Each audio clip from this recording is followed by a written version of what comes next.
Ele é digno de toda a honra, toda a glória e todo o louvor. Você pode sentar-se, querido. Queria convidar você a abrir sua Bíblia no segundo livro de Crônicas, capítulo 7, versículos de 1 a 11. Todo esse musical que nós estamos participando juntos aqui, ele foi inspirado por esse texto que nós vamos ler. E eu queria, nessa noite, pensar um pouquinho no que estava acontecendo quando o Templo de Salomão foi inaugurado.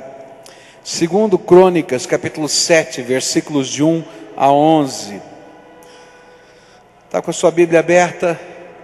O texto está tão pequenininho aqui no meu monitor, eu não sei se vai dar para mostrar para todos vocês aí. Bíblia aberta agora, segundo Crônicas, capítulo 7, versículos de 1 a 11. A Bíblia diz assim: quando Salomão terminou a oração, desceu fogo do céu e queimou completamente o animal oferecido em sacrifício e os outros sacrifícios que tinham sido oferecidos, e a glória do Senhor Deus encheu o templo. E por causa dessa luz, os sacerdotes não puderam entrar no templo. E ao verem o fogo descer e a glória do Senhor encher o templo, todos os israelitas que estavam ali no pátio se ajoelharam e encostaram o rosto no chão. E eles adoraram a Deus e o louvaram, dizendo: louvem a Deus, o Senhor, porque Ele é bom, porque o seu amor dura para sempre. E então o rei e todo o povo ofereceram sacrifícios ao Senhor. Salomão ofereceu em sacrifício 22.000 bois e 120.000 ovelhas. E assim o rei e o povo dedicaram o templo ao serviço de Deus. Os sacerdotes estavam nos seus lugares e os levitas também, com os instrumentos de música sagrada que o rei Davi tinha feito para eles tocarem, acompanhando o cântico: o seu amor é eterno. Era assim que eles executavam os cânticos de louvor feitos por Davi. Todos os israelitas ficaram de pé, enquanto os sacerdotes que estavam em frente dos levitas tocavam as trombetas. Salomão dedicou também ao serviço de Deus a parte central do pátio que ficava em frente do templo. E ali ele apresentou as ofertas que foram completamente queimadas e a gordura dos animais que haviam sido oferecidos nas ofertas de paz. Salomão fez isso porque o altar de bronze era muito pequeno para os sacrifícios que eram completamente queimados, para as ofertas de cereais e para a gordura das ofertas de paz. Depois Salomão e todo o povo de Israel comemoraram durante 7 dias a festa da dedicação do altar. Estava ali uma enorme multidão de pessoas que tinham vindo do país inteiro, desde a subida de Amate no norte até a fronteira do Egito no sul. E no dia seguinte começaram a comemorar a festa das barracas, que também durou uma semana. E no dia seguinte fizeram uma grande festa de encerramento. E no outro dia, o dia 23 do 7º mês, o rei mandou o povo para casa. E todos foram embora felizes e alegres por causa de todas as coisas boas que o Senhor Deus tinha dado a Davi, a Salomão e ao seu povo de Israel. E assim Salomão acabou de construir o templo e o palácio real, e todos os seus planos para a construção do templo e do palácio deram certo. Querido Senhor, nós continuamos nessa gloriosa presença do Senhor.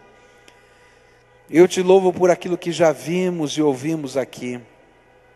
E agora, quando vamos meditar nessa tua palavra, nos fatos que aconteceram há centenas, milhares de anos atrás, Senhor, aplica estas verdades do passado no coração, na mente, na alma de cada um de nós, e fala conosco nesta noite. é aquilo que nós clamamos no nome precioso de Jesus. Amém e amém.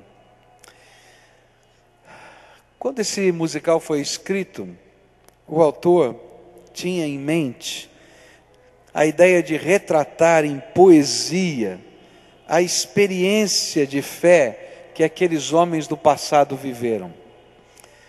Não dá para a gente retratar uma experiência da alma das pessoas. A gente pode contar, a gente pode encenar, a gente pode usar alguns efeitos visuais, mas não dá para a gente retratar exatamente a experiência, porque a experiência é algo de cada um. Você já parou para pensar?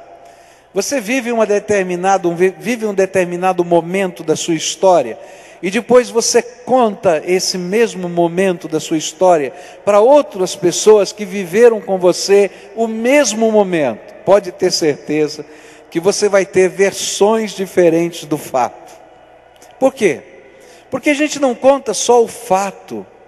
O fato eu posso repetir igualzinho para você. Aconteceu isso, aquilo outro, a sequência foi esta. Mas a experiência que eu tive durante aquele fato, ela é só minha. Eu posso contar para você algo que eu experimentei, mas eu não consigo fazer você experimentar aquilo que eu vivi naquele momento. Por isso, a gente vai olhando para a realidade e vai vendo de enfoques em enfoques diferentes. Mas o que esse texto e esse musical tem a ver com a história dessa igreja hoje, que completa 98 anos? Eu creio que a gente pode encontrar, não na experiência que eles tiveram no passado, mas no propósito de Deus em permitir que o povo de Israel construísse um templo. Se a gente conseguir entender o propósito de Deus, a gente vai entender por que todas aquelas coisas aconteceram e por que elas foram experimentadas em intensidades diferentes. A primeira coisa que eu vou aprender, pensando no porquê que a gente constrói um templo, ou por que foi construído um tabernáculo, ou por que Deus mandou que aquele templo móvel chamado tabernáculo fosse edificado, e por que Ele permitiu que o templo lá de Salomão fosse edificado. Eu vou descobrir que o propósito de Deus não era um lugar, não era uma coisa, não era nem um monumento. O propósito de Deus era muito maior. Isso estava na mente de Salomão quando ele começou a construção, estava na mente do povo quando eles dedicaram aquele templo. Tanto é verdade que em 2 Crônicas, capítulo 6, nós lemos o 7, no capítulo 6, capítulo anterior, na oração de dedicação, no verso 18, Salomão diz assim: mas será que de fato, ó Deus, Tu podes morar no meio de nós, criaturas humanas aqui na terra? Tu és tão grande que não cabes nem mesmo no céu. Como poderia este templo que eu construí ser bastante grande para isso? Todos eles sabiam naquele tempo que Deus era maior que um templo. Então, para que construir? Todos eles sabiam que Deus era muito mais glorioso do que qualquer coisa que foi colocada no tabernáculo. Então, por que Deus mandou que o tabernáculo fosse construído? E quando a gente vai estudar a história, a gente vai entender a razão daquela experiência que aqueles homens estavam vivendo. Deus queria que cada ser humano entendesse que, apesar dele ser grande demais, tremendo demais, poderoso demais, e qualquer coisa demais que você queira colocar como adjetivo para Deus, Ele deseja habitar no meio do seu povo. Ele deseja ter comunhão com cada ser humano. Ele deseja se revelar a cada um de nós. Ele deseja falar ao meu coração e ao seu coração. Ele deseja que você experimente algo da grandeza dele, que marque a sua vida e a sua história. Ele deseja começar uma jornada de vida com você, que não termina aqui nessa terra, mas que vai permanecer no maior de todos os templos, que não existe na terra, que foi construído pelas suas próprias mãos, o lugar da sua habitação, o céu que Ele nos convida para morarmos por toda a eternidade com Ele. E Ele diz assim: eu tenho o prazer de me revelar e de ter comunhão com você. E é interessante isso, porque Deus, Ele revela a sua glória para um povo tremendamente diferente e estranho. Quando a gente fala em povo de Israel, a gente imagina que é um povo todo mundo igualzinho, não é? Mas não era não. É interessante que quando a gente olha para a história que está no livro de Números, no capítulo 2, a gente vai descobrir que esse povo era formado por tribos, e cada tribo tinha uma identidade própria. Cada tribo tinha o seu estandarte, a sua bandeira, tinha a sua cor, tinha os seus líderes. A Bíblia vai dizer que eles tinham até uma espécie de jeito de falar diferente. Por exemplo, mais lá na frente da história, a gente vai descobrir que uma determinada tribo conseguia usar o som de S em tudo que falava. Mas uma outra determinada tribo de Israel não conseguia falar o S, e tudo que tinha S falava Xi. Então eles falavam, fala cibolete, eles diziam Xibolete. E eu fico pensando assim, no Brasil é mais ou menos assim, a gente fala a mesma língua, um fala ô bichinho, não é? Não fala assim não? Ô bichinho, né? Outro fala ô trem bom, né? Bom, você pode se identificar aí com as várias cores, com as várias nuances, os vários jeitos. Mas se a gente olhar para uma igreja como a nossa, a gente vai encontrar as várias tribos. Tem a tribo do terno e da gravata. Eu estou entre eles. Tá bonito, não tá? Mas tem a tribo daqueles caras malucos que estavam aqui agora há pouco, não é? Com uma roupa estranha, boné na cabeça, não é? Um tênis amarrado, outro desamarrado. Você viu que tinha um tênis amarrado, outro desamarrado, não é? Um jeitão estranho, cantando uma música que não parece música, porque ele vai falando em vez de cantar. E a hora que eles entraram, tinha uns aqui que ficaram de pé, aqui quase dançando, né? Porque já fazia parte da tribo. Mas sabe o que é interessante? É que quando a gente lê o livro de Números, a gente vai descobrir outra coisa tremenda do propósito de Deus, em se revelar como querendo habitar no meio do seu povo, e permitir que um tabernáculo ou um templo seja construído. Quando eles estavam marchando, diz a Bíblia, em Números capítulo 2, versículos 1 e 2, diz assim: o Senhor Deus disse a Moisés e a Arão o seguinte: quando os israelitas armarem um acampamento, cada um ficará perto da bandeira do seu grupo e do estandarte do seu grupo de famílias, e eles acamparão em volta da tenda sagrada e de frente para ela. E olha que coisa linda, que imagem bonita. Aqui estava uma tribo, aqui estava a tribo de Judá, aqui estava a tribo de Benjamim, cada um com as suas cores. Então os vermelhos, os azuis, os amarelos, cada um com as suas cores, cada um com a sua tribo, cada um com o seu estandarte. Mas sabe o que é que estava no meio deles? O tabernáculo. E eles acampavam olhando para o tabernáculo, olhando para o templo do Senhor. E todo dia de manhã, quando Moisés saía em direção ao tabernáculo, a glória do Senhor descia sobre aquele templo. E todo homem que estava na porta da sua tenda, não importava qual era a tribo, colocava a boca no pó, porque o Deus vivo e todo-poderoso havia entrado no acampamento deles. Queridos, sabe qual é o grande propósito de Deus? É mostrar para a gente que essa grande diversidade de pessoas, de lugares, de cidades, de povos, de nações, de raças, ou de tribos urbanas, como nós temos. Quando está olhando para o Senhor da glória. E quando percebe a presença do Senhor da glória no meio deles, esquece a cor do seu estandarte, porque a única coisa que pode ver é a glória do Senhor. E quando você vê a glória do Senhor, querido, não adianta, você vai cair com a boca no pó para adorar Jesus como Senhor e Salvador da sua vida. Não tem jeito. Por isso ele permitiu que o templo fosse construído, porque o desejo do Senhor é exatamente esse ainda hoje. E ainda que nós tenhamos um templo, Deus está dizendo para a gente: vocês são mais do que este lugar. Sabe o que somos?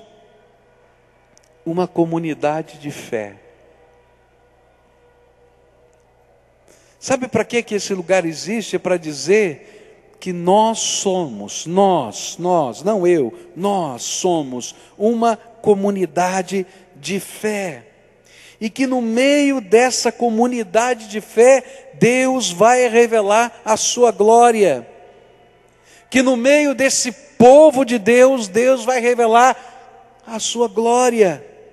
E no meio desse corpo visível do nosso Senhor Jesus, Ele vai derramar, e já derramou, está entre nós, o seu Espírito Santo. É isso que o apóstolo Paulo ensinou em 1 Coríntios capítulo 3, versículos 16 e 17.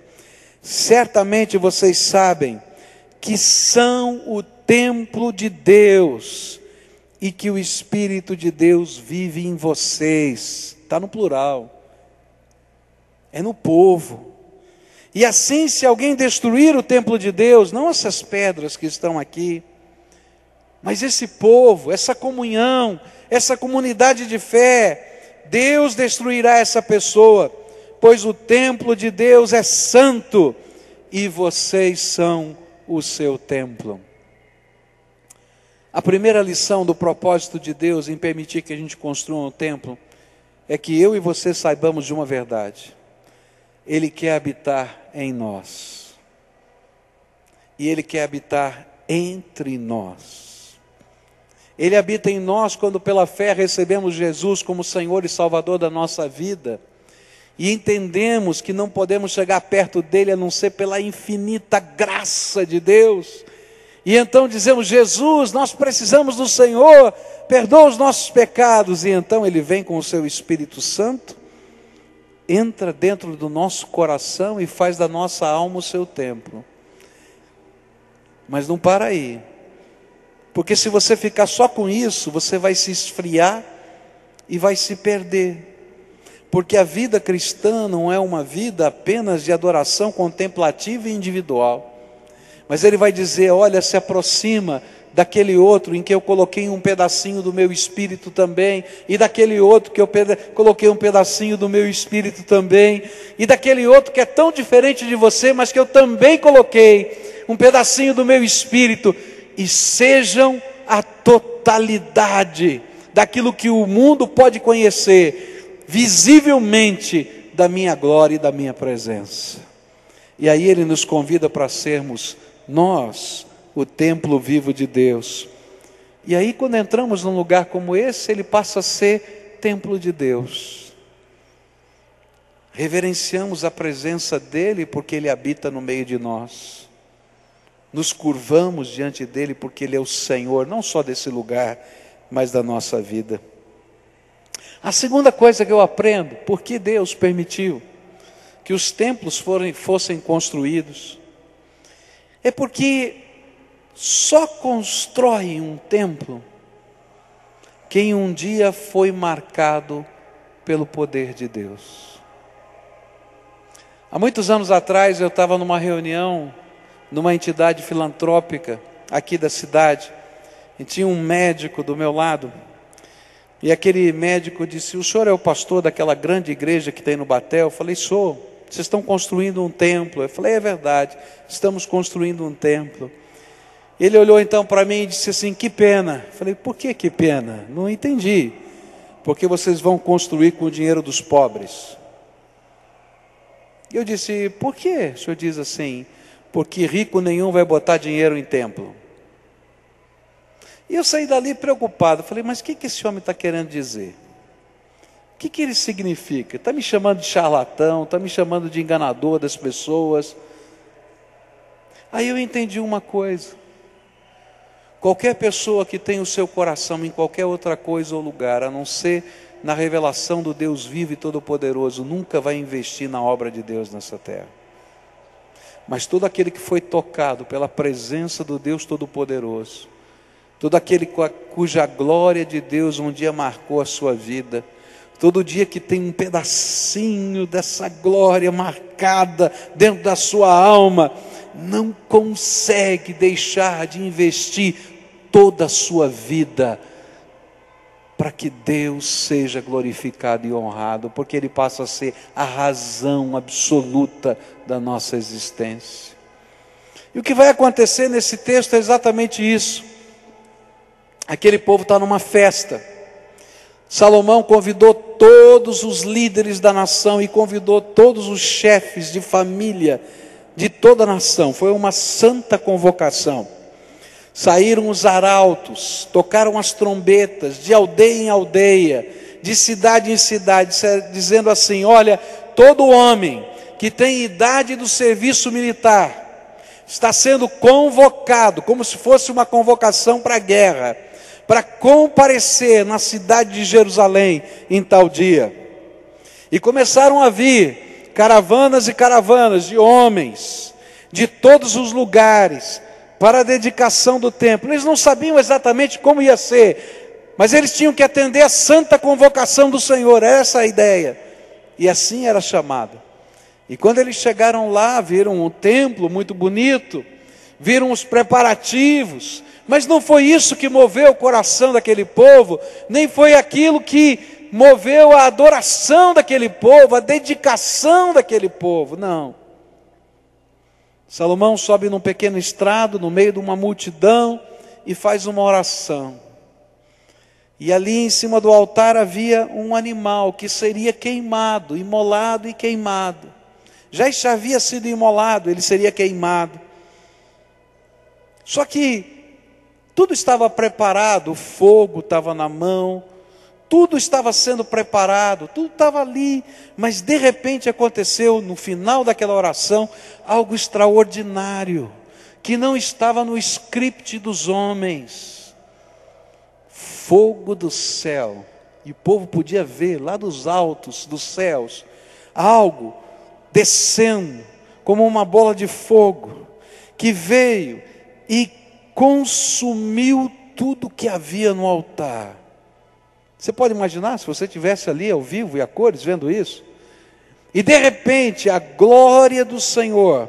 E é interessante que ninguém explica exatamente o que é a glória do Senhor, mas algo tremendamente brilhante, um clarão imenso, enche o lugar da adoração, o templo, a ponto de que os sacerdotes não conseguiam entrar, diz a Bíblia, não conseguiam ir adiante, era muito claro, era muita luz. Quando você tem um holofote tremendamente forte, quente, sobre você, você põe a mão no rosto, eu imagino que aquela hora o povo colocou a mão no rosto, e a Bíblia diz que não adiantou colocar a mão no rosto. Sabe o que eles fizeram? O que todo aquele que vive e experimenta a presença de Deus faz. Eles se curvaram de joelhos, e de joelhos só não adiantou, e eles se inclinaram até o chão, colocaram a testa no pó da terra, e ali começaram a adorar o Deus vivo e verdadeiro que se revelava no meio deles. E queridos, tudo aquilo que vai acontecer dali em diante é fruto de uma resposta do mover de Deus na vida das pessoas. Algumas pessoas não entendem por que a gente vem ao culto, por exemplo, 2 vezes no domingo, de manhã e de noite. Algumas pessoas não entendem porque alguns de nós servimos em ministérios, e esses ministérios são serviços voluntários que a gente faz para abençoar pessoas. E a gente vai trabalhar com crianças, a gente vai trabalhar com adultos, a gente vai trabalhar com deficientes, a gente vai trabalhar na área de música, a gente vai colocar os nossos dons e talentos, e a gente faz isso gratuitamente, voluntariamente. As pessoas dizem, mas por que você faz isso? Porque, queridos, quando a gente vive, experimenta a presença do Deus vivo, a gente não quer sair de perto dele, e a gente quer ser instrumento de Deus na face da terra onde Deus nos colocar. E sabe o que vai acontecer? Eu vou só citar aqui o que aconteceu. A primeira coisa que veio foi um sentimento de reverência. Querido, se você experimentar a presença do Deus vivo no teu coração, não tem jeito. Você vai ser reverente, você vai se curvar, você vai se render, porque o glorioso Senhor se manifesta e se manifestou a você. Mas não parou na reverência daquele povo. Aquele povo começou a cantar louvores. E sabe, eles começaram a cantar uma música que tinha uma letra muito pequenininha. Não era uma música das mais criativas. O Senhor é bom e a sua misericórdia dura para sempre. E eu fico pensando, isso da minha cabeça, não está na Bíblia, tá? Eu fico pensando, alguns disseram assim, o Senhor é muito bom, a bola de fogo podia ter caído na minha cabeça. A sua misericórdia dura para sempre. Porque eu sei quão pecador eu sou, mas caiu lá na oferenda que representava o perdão dos pecados. O Senhor é bom e a sua misericórdia dura para sempre, porque quem sou eu para poder contemplar a face do Todo-Poderoso? E eu estou vendo alguma coisa da sua glória. E aí, queridos, ninguém podia segurar o louvor, porque o louvor, ele era algo que vinha da alma, em resposta àquilo que Deus estava fazendo na vida das pessoas. Quando eu coloco a minha vida para servir a Deus, eu não faço por obrigação, eu não faço porque tem uma lei que me manda fazer isso, ou quando eu abandono um determinado pecado, que eu era escravizado por ele, eu não faço porque eu sou forte, eu faço porque o Senhor é bom e a sua misericórdia dura para sempre, e aquilo está tocando a minha vida, e aquilo é resposta ao Deus Todo-Poderoso. Mas não parou aí, eles ofertaram ao Senhor. Começou com Salomão ofertando bois e ovelhas. Essas ovelhas foram assadas em churrasco, e aquela multidão comeu 14 dias, uma churrascada de adoração a Deus. Mas, queridos, não parou por aí, porque o povo tinha prazer em celebrar e honrar ao Deus vivo e todo-poderoso. E a gente não contribui porque Deus precisa, a gente contribui porque Ele é digno, e a gente quer participar dos seus propósitos aqui da terra. Mas não parou nisso não, eles continuaram, eles não queriam ir embora. É um negócio tremendo, eles não queriam ir embora. Passaram 7 dias, 7 dias, não foi um culto de 2 horas, 7 dias, tá? E aí eles disseram assim, sabe, está na festa agora dos tabernáculos, das barracas. Vamos aproveitar, já que a gente está aqui, vamos ficar mais 7 dias. E eles ficaram mais 7 dias. Teve que chegar uma hora que o rei disse assim, por favor, vão embora, vão para sua casa. Porque de fato eles estavam cheios de alegria na presença do Senhor. A mesma alegria que os apóstolos tiveram quando viram a transfiguração de Jesus. E disseram, a gente pode ficar aqui, construir umas barraquinhas, morar aqui. E aí o Senhor diz, não filho, vai para lá. Continua a tua missão, volta para a tua casa, volta para os teus. E diga para eles tudo quanto Deus te fez. E a gente vai e anuncia, cheio de alegria, a bondade do Senhor. Não parou aí não. Eles expressaram a sua alegria, cantaram, brincaram, festejaram. E depois saíram com o desejo de proclamar a todos os povos a todas as raças, a todas as tribos, povos e línguas, que há um único ser que merece ser adorado, servido e exaltado, o Deus Todo-Poderoso.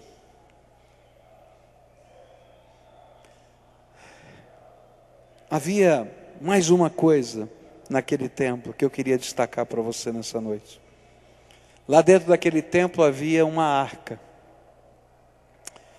E nessa arca havia 2 tábuas de pedra que simbolizavam o Velho Testamento, a lei de Deus, os 10 mandamentos.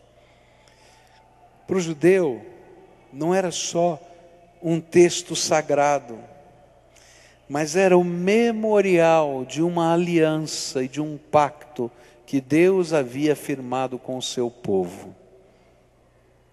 E essa arca foi colocada no lugar santíssimo do templo, para que todo o povo sempre soubesse, sempre lembrasse de que eles eram o povo que tinha um pacto, uma aliança, um compromisso com Deus.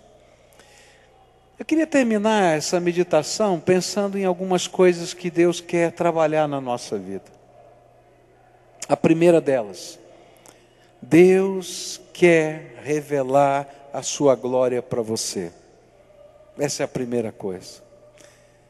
Se você nunca ouviu a voz do Espírito no teu coração, se você nunca percebeu a presença de Jesus vivo dentro da tua alma, se a fé para você ainda é uma série de preceitos da religião, então eu quero dizer para você, Deus tem algo mais para a tua vida, porque Ele quer que você seja aquele que experimenta a revelação da presença dEle. E quero dizer mais, Ele quer te convidar a fazer parte de um povo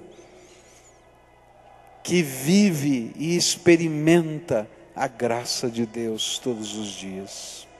Segunda coisa que eu queria desafiar você, é que se você já viveu essa experiência, então não permita, por favor, não permita que nada nem ninguém arranque de você o prazer de ser um adorador de Jesus, de colocar a tua vida no altar, de honrar com o teu tempo, com o teu espaço, com os teus dons, com prazer, com alegria, porque esse Deus bom é digno de toda honra, glória e louvor.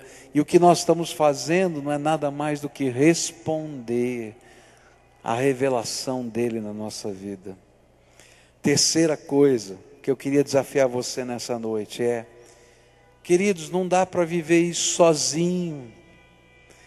Você precisa assumir compromissos com Deus. E precisa assumir compromissos com o povo de Deus. E era por isso que a arca da aliança estava no templo. Para que eles soubessem que eles eram o povo que tinha um pacto com Deus. E um povo que tinha um pacto com os seus irmãos. De honrar e de servir ao Senhor. Hoje a gente vive um tempo em que as pessoas dizem assim, eu posso viver a minha fé do meu jeito. Essa é uma grande enganação da nossa mente. Ninguém consegue viver a fé do seu jeito, porque só tem um jeito de viver a fé, é do jeito de Deus. O jeito de Deus não é o jeito da igreja batista, da igreja anglicana, da igreja católica, ou de qualquer agremiação humana que também tem as suas bandeiras e os seus estandartes. O jeito de Deus é quando a gente ouve a voz do Espírito e se rende a Ele, e quando coloca a palavra de Deus no centro da nossa vida, e a gente pode olhar as pessoas que estão ao nosso redor e entender que elas são alvos da mesma graça, da mesma misericórdia, e precisam experimentar o mesmo poder libertador e salvador que vem da graça de Jesus. Por isso, nessa noite de festa, que a gente vai continuar adorando, daqui a pouco as crianças vão entrar aqui, a gente vai celebrar com elas com alegria. Eu queria desafiar você a assumir esses 3 compromissos com Deus. Se você ainda não viveu uma experiência com Deus vivo, peça a Ele hoje, que se revele a você, que toque o seu coração, que fale a sua alma, porque Ele quer fazer isso, e Ele quer montar a sua tenda dentro do seu coração. Ele quer. Se você já experimentou isso, não fique sozinho. Coloque tua vida para servir ao Senhor, para que a tenda do Senhor não esteja só no teu coração, mas no meio do seu povo, e celebre com Ele. E assuma um pacto e um compromisso de servir e honrar a Jesus com toda a sua vida, segundo os ditames da palavra de Deus. Houve uma profecia no Velho Testamento que se cumpriu com Jesus. A profecia foi dita pelo profeta Jeremias, e Jeremias disse assim, que vai chegar o tempo em que a lei de Deus não vai estar mais escrita em tábuas de pedra, mas ela vai ser escrita em tábuas de carne do coração humano. E quando Jesus veio a esse mundo, morreu por nós na cruz do Calvário, e tomou o meu lugar e o seu lugar, Ele deu a oportunidade para que eu e você fôssemos as tábuas da graça, dentro do nosso coração, onde Ele vai registrar os propósitos dEle, os desejos do seu coração, os desígnios da sua grandeza, e vai confirmá-los à luz das Escrituras Sagradas. Por isso, nessa noite eu queria orar com você, como todas as noites a gente faz, ou todas as manhãs a gente faz nos nossos cultos. Uma oração de busca, uma oração de entrega e uma oração de compromisso. Se você ainda não experimentou e quer experimentar, você vai orar comigo, porque eu creio que Deus ouve e responde a oração, e Ele vai manifestar a graça dEle na tua vida. Se você já experimentou, então quem sabe seja o dia de renovação dos seus votos diante de Deus, porque às vezes a gente esquece das marcas que Deus deixou dentro da nossa alma. Elas ficam lá no nosso passado, e Deus está dizendo, reaviva para o presente, porque eu quero usar a tua vida. E nessa oração nós vamos firmar compromissos. Senhor, eu quero aprender a viver contigo, com o teu povo, que é a tua igreja, à luz da tua palavra. E eu queria orar com toda essa congregação, por isso eu vou pedir para vocês todos ficarem em pé agora. E a gente vai orar. Eu vou orar por você, porque eu tenho certeza que é propósito de Deus que isso aconteça em cada uma das vidas que estão aqui. O que eu vou pedir é algo que Deus quer fazer, mas só vai acontecer se você quiser que Ele faça em você. Por isso, essa oração só vai funcionar, se é que a gente pode dizer assim, né? Se você desejar de toda a sua alma que Deus responda essa oração na tua vida. Aí ela passa a ser sua e não minha. Eu posso contar para você a minha experiência, mas vai ser um retrato muito pobre daquilo que seria a sua própria experiência com Deus. Eu posso ver alguém andando sobre as águas, mas eu posso andar nas águas junto com Jesus, como Pedro andou. E o desejo de Deus é que você experimente andar sobre as águas junto com Ele. Então vamos orar juntos aqui. E eu vou pedir essas 3 coisas para o Senhor. E se você concorda, você vai dizendo, Senhor, é isso que eu quero na minha vida, é isso que eu quero na minha vida. Eu quero te experimentar. Eu quero me comprometer e eu quero te servir. Senhor Jesus, toma esse povo que é teu nas tuas mãos. Existem várias bandeiras e estandartes aqui, existem várias cores, existem vários jeitos, existem várias maneiras. Mas a única coisa que nos une aqui é a presença do teu Espírito e a revelação do teu poder. Nós não estamos aqui porque fomos convencidos por alguém.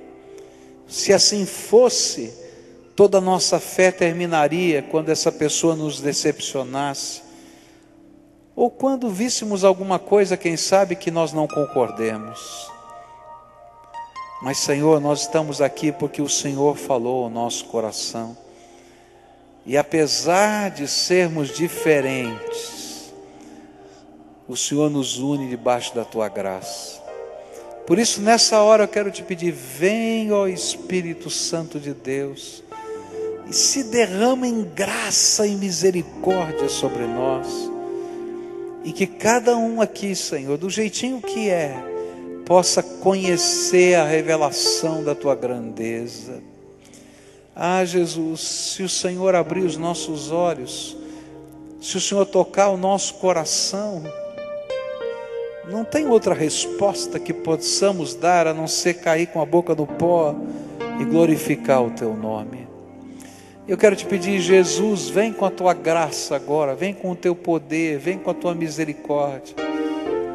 Algumas pessoas, Senhor, que estão vivendo tempos difíceis, eu recebi vários papeizinhos aqui hoje, pessoas que estão enfermas, estão doentes, e estão dizendo, ah, Senhor, se o Senhor está me ouvindo, toca o meu corpo. Como nós aprendemos aqui, Senhor, se o Senhor tocar ou não tocar, tu continuas a ser nosso Deus soberano, porque nada muda a tua glória. Mas, Senhor, eu quero te pedir, toca esses corpos hoje, Senhor, com a tua misericórdia.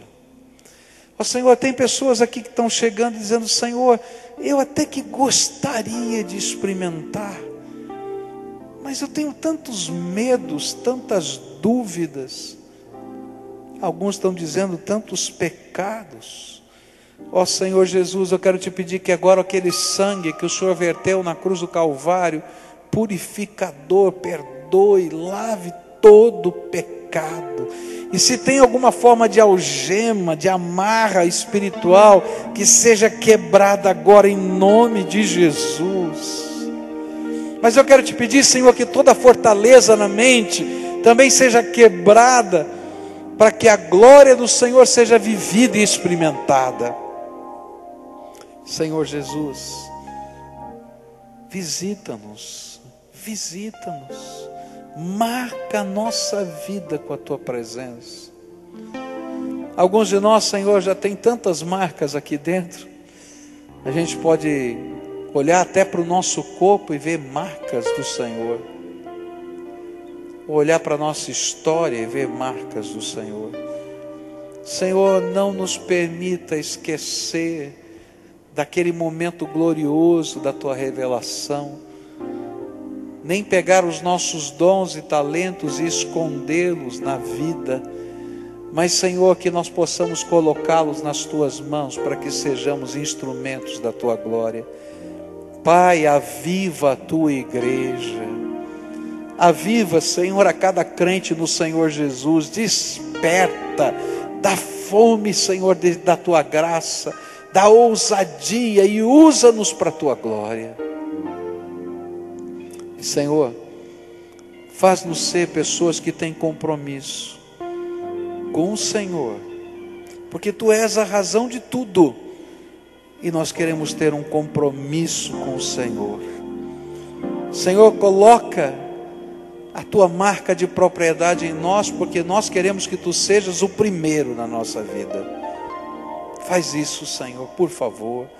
O primeiro, antes da profissão, antes da família, antes de qualquer coisa. Eu não estou falando da igreja, mas do Senhor. O Senhor em primeiro lugar. Porque não tem sentido mais nada se o Senhor não estiver em primeiro lugar.